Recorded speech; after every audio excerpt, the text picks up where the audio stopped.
কন্যাকুমারী ভ্রমণের যাবতীয় তথ্য আপনাদের কাছে তুলে ধরছি। রামেশ্বরম থেকে 22621 রামেশ্বরম কন্যাকুমারী এক্সপ্রেস ধরে রাত 9:15 রামেশ্বরম ছেড়েছিল। 4টে নাগাদ আমরা কন্যাকুমারী পৌঁছাই। তারপরে স্টেশনে একটু ফ্রেশ হয়ে এবং আমাদের যে হোটেল নিউ কেপ কন্যাকুমারী সেখানে লাগেজপত্র রেখে আমরা সানরাইজ পয়েন্টে চলে আসি। তো সানরাইজ পয়েন্টে আমরা 5টার সময় চলে এসেছিলাম। তারপর আমরা ওখান থেকে বোটিংয়ের জন্য আসি টিকিট কাটার জন্য। তো টিকিট কাটার একটা দীর্ঘ লাইন পড়ে।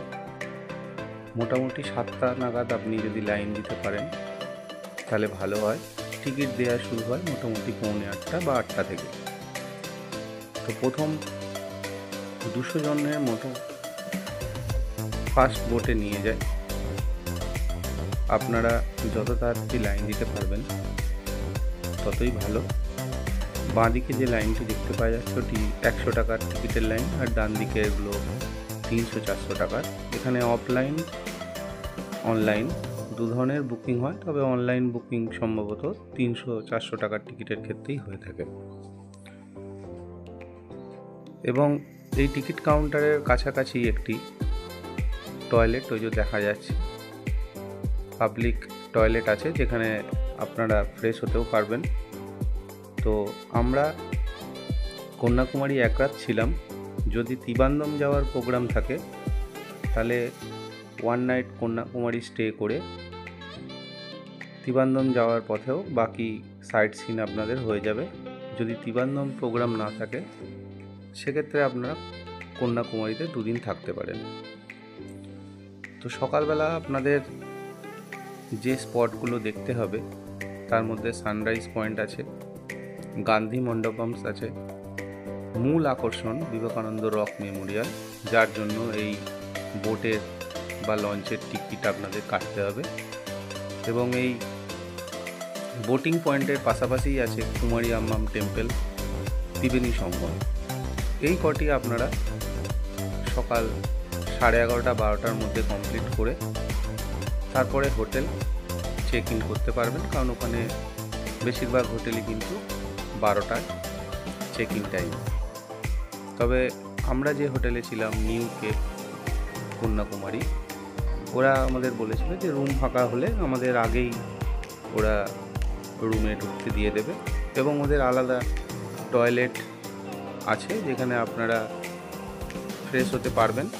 লাগেজ রাখার সময় ওরা আমাদের বলেও ছিল যদি প্রয়োজন হয় তাহলে সেই টয়লেট ওরা আমাদের ইউজ করতে দেবে, কোনো অসুবিধা আমাদের কিন্তু হয়নি।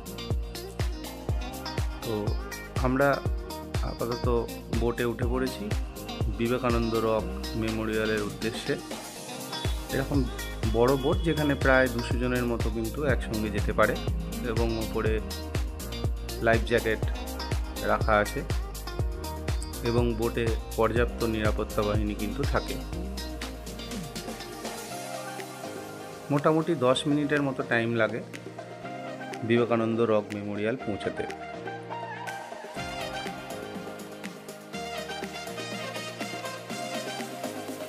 তো আমরা যাচ্ছি বিবেকানন্দ রক মেমোরিয়ালের দিকে।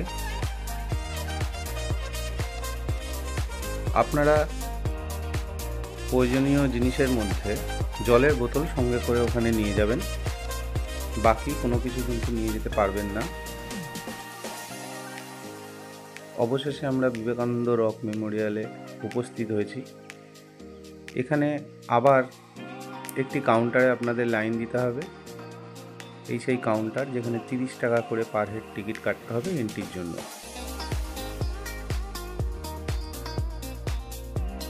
টিকিট কাটার পর জুতো রাখার একটি নির্দিষ্ট কাউন্টার আছে, সেখানে আপনাদের জুতো রেখে খালি পায়ে আপনাদের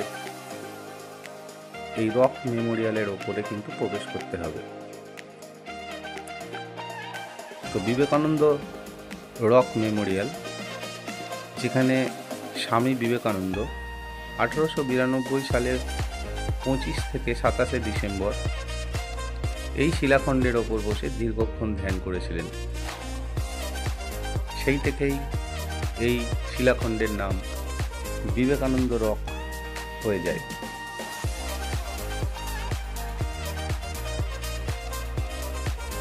এই শিলাখণ্ড থেকে কন্যাকুমারীর অপূর্ব দৃশ্য আপনারা দেখতে পাবেন, চারপাশে সমুদ্র, এবং এই সেই বিবেকানন্দ রক মেমোরিয়ালের মন্দিরটি দেখতে পাওয়া যাচ্ছে।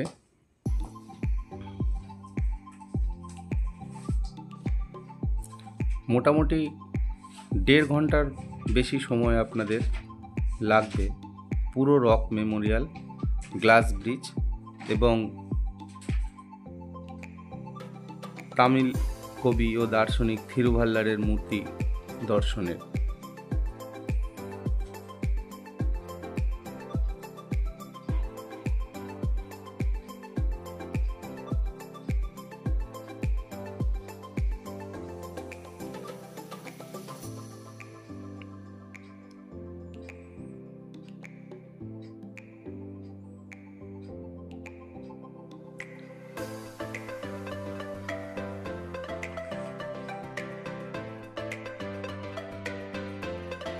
অনেকেই কিন্তু সঙ্গে জলের বোতল নিয়ে এসেছে, তো আপনাদের বলবো যে জলের বোতলটি কিন্তু সঙ্গে করে নিয়ে আপনারা এখানে আসবেন।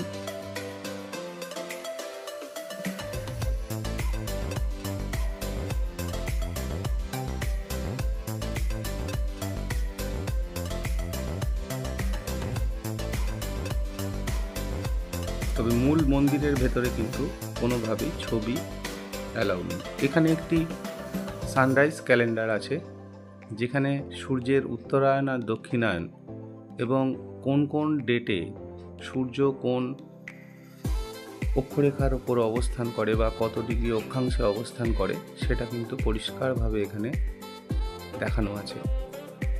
তো ছাত্রছাত্রীদের কাছে এটা একটা শিক্ষণীয় বিষয়, বা ভূগোলের যারা ছাত্রছাত্রী আছে তারা এখান থেকে পরিষ্কারভাবে বুঝতে পারবে যে উত্তরায়ণ এবং দক্ষিণায়নে কোন সময়ে সূর্য কোন পজিশনে থাকে তার একটা ক্যালেন্ডার এখানে কিন্তু করে দেওয়া আছে, এবং এর পাশেই আছে একটি সূর্য ঘড়ি।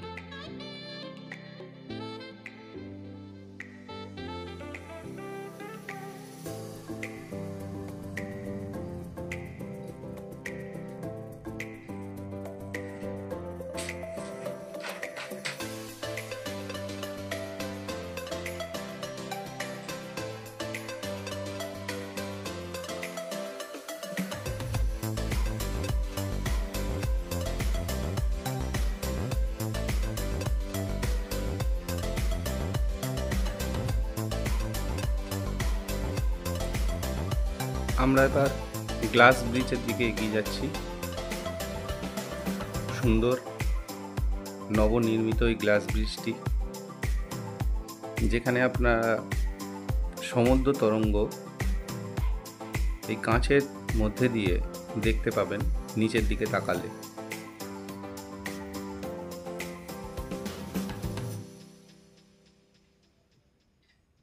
খুব সুন্দর একটি ব্রিজ, নতুন আকর্ষণ।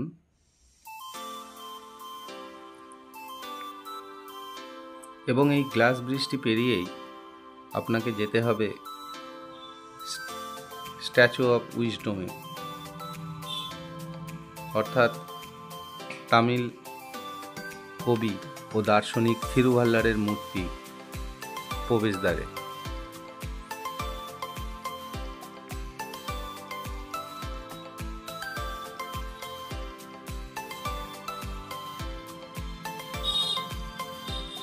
এবারে কিন্তু আমাদের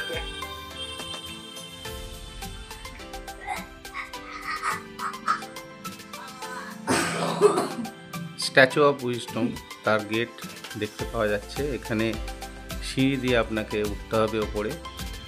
এই মূর্তিটি 41 মিটার লম্বা।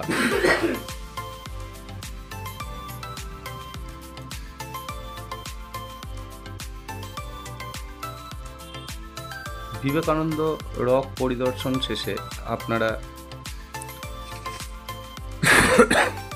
কুমারী আম্মাম টেম্পলের দিকে চলে যাবেন।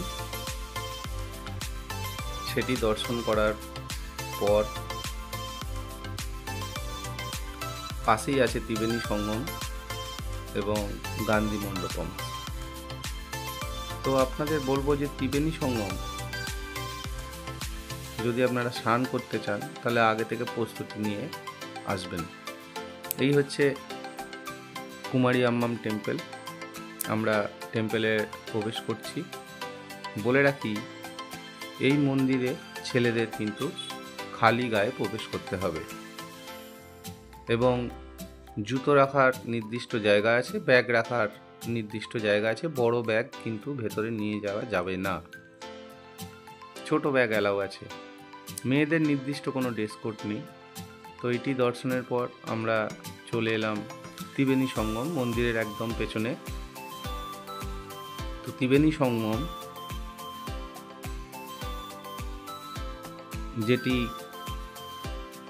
আরব সাগর, ভারত মহাসাগর এবং বঙ্গোপসাগরের মিলনস্থল। এটি ভারতের মূল ভূখণ্ডের দক্ষিণতম বিন্দু।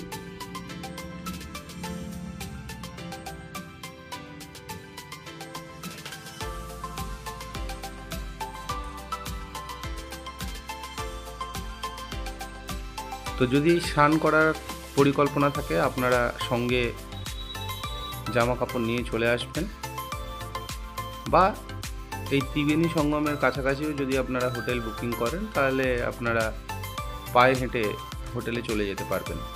তো যদি পরিকল্পনা থাকে তাহলে আগে থেকেই তার ব্যবস্থা আপনারা নেবেন। তবে এখানে কাছাকাছি জামা কাপড়, গামছা প্রভৃতি আপনারা পেয়েও যাবেন। কিন্তু এখানে স্নান করা খুব নিরাপদ নয়। পাথর, সমুদ্র তরঙ্গ, সেটা খুব বিপজ্জনক। এবং এই ত্রিবেণী সঙ্গমের আশেপাশেই আছে আমার বাংলা রেস্টুরেন্ট, যেখানে আপনারা দুপুরে ভাত খেতে পারবেন। কন্যাকুমারীতে এটি একটি বাঙালি হোটেল,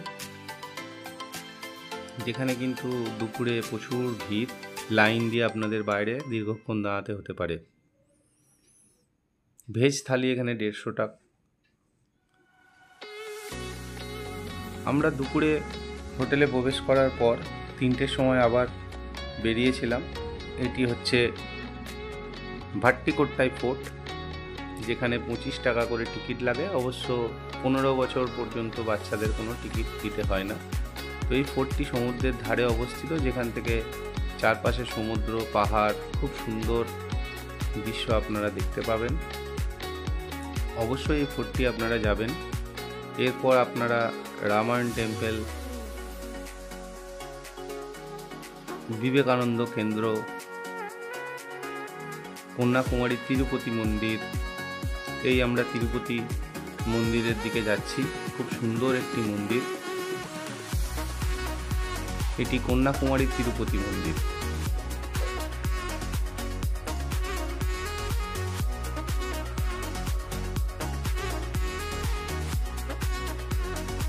এই মন্দিরের প্রেক্ষাগৃহে কিন্তু কোনোভাবেই ছবি তোলা যায় না, বাইরে আপনি তুলতে পারবেন। এবং এই মন্দিরটিও সমুদ্রের ধারেই অবস্থিত। এখান থেকে কিন্তু আপনারা যেদিকেই তাকাবেন সমুদ্র দেখতে পাবেন। সব থেকে বলা ভালো, এখান থেকেও কিন্তু বিবেকানন্দ রক আপনারা পরিষ্কার দর্শন করতে পারবেন। খুব সুন্দর একটি মন্দির। ওই দূরে বিবেকানন্দ রক দেখতে পাওয়া যাচ্ছে।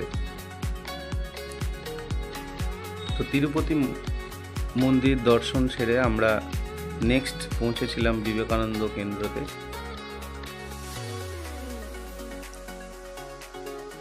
এবং বিবেকানন্দ কেন্দ্র হয়ে আপনি সানসেট পয়েন্টে পৌঁছাবেন, যেখানে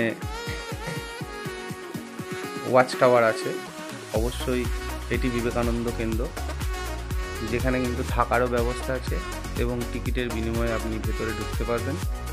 খুব সুন্দর, অবশ্যই এটা আপনারা পরিদর্শন করবেন।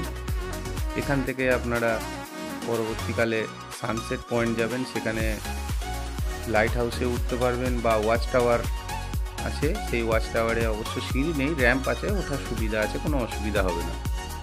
এবং এরপরে যে সাই বাবা টেম্পল, সুচিন্দম টেম্পল, যদি আপনারা ত্রিবন্ধম যান তাহলে পরের দিন সকালে সেগুলো দর্শন করে ত্রিবন্ধম যেতে পারবেন। আমরা এই হোটেলটাই ছিলাম, নিউ কেপ হোটেল, যেটা স্টেশনের কাছাকাছি, এবং এটা 700 মিটার মতো দূর হবে ত্রিবেণী সঙ্গম থেকে। তো এই হোটেলটা খুবই ভালো, লিফটও আছে, 1900 টাকা করে পড়েছিল। এই হোটেলের ফোন নাম্বার আমি বলে দিচ্ছি, 8834949949। এছাড়া আমরা যে 3 দিন বুকিং করেছিলাম গাড়ি, SA2 ট্রাভেলস, তাদের ফোন নাম্বার বলছি 7418825276। 3 দিনের জন্য আমাদের প্রায় গাড়ি ভাড়া পড়েছিল 19,500 টাকার মতো, ইনক্লুডিং কন্যাকুমারী সাইট সিন, এবং কন্যাকুমারী থেকে ত্রিবান্ধম, ত্রিবান্ধম থেকে ভারকালা থেকে আবার ত্রিবান্ধম স্টেশনে আমাদের নামিয়ে দিয়েছিল। 18 সিটের AC গাড়ি ছিল আমাদের, খুবই রিজনেবল প্রাইসে। আপনারা এদের মাধ্যমে যেতে পারেন, খুবই ভালো, গাড়ির কন্ডিশনও ভালো, ড্রাইভারও খুব ভালো ছিল, এবং সংস্থাও খুবই ভালো। আর এই হোটেল আমাদের 1900 টাকা করে পড়েছিল, খারাপ নয়, একটু রুমগুলো ছোট, তবে ভালো, কোনো অসুবিধা কিন্তু আমাদের এই হোটেলে হয়নি। তো নেক্সট ভিডিওতে আপনারা ত্রিবান্ধম সম্পর্কে জানতে পারবেন।